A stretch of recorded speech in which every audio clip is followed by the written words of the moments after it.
国际新闻继续关心南韩。南韩总统文在寅宣布戒严，也那6点钟后随戒严，这是引起当地人对总统文在寅不满。即马南韩上大工会决定要发动无限期的罢工，而且要要求文在寅爱落台。南韩戒严的消息一日出来，国际上拢带一条，也那北韩对这件代志目前拢无回应。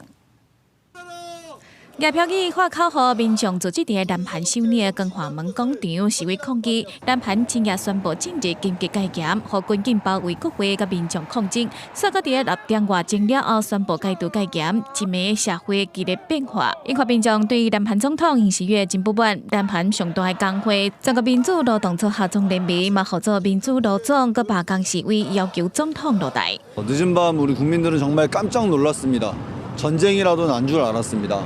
그런데 그것이 아니라 윤석열 정권이 대통령이 자신의 정치적 기반이 약해진 것을 계기로 비상계엄을 선포했고 민의의 전당이라 할 수 있는 국회에 군부대를 투입했습니다.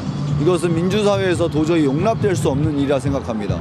对面戒严，和南韩社会陷入现代民主历史上上严重的局势。南韩股市一开盘就落盘将近2%，韩票汇率嘛跌到2档来的新低。民主劳总谴责尹锡悦行为危险，表示无限期的罢工一直到尹锡悦落台为止。联合尹锡悦当作戒严召开，北韩是无任何反应。北韩媒体调中社的网站测试的消息，只有报道北韩国内的消息，对南韩政治的变化无关心。南韩参谋长联席会议嘛证实，无发现北韩有任何 异常的活動。日本的首相石破茂對此表達密切關心後續嘅發展。韓國訪問についてはまだ何ら具体的に決まっているものではございません。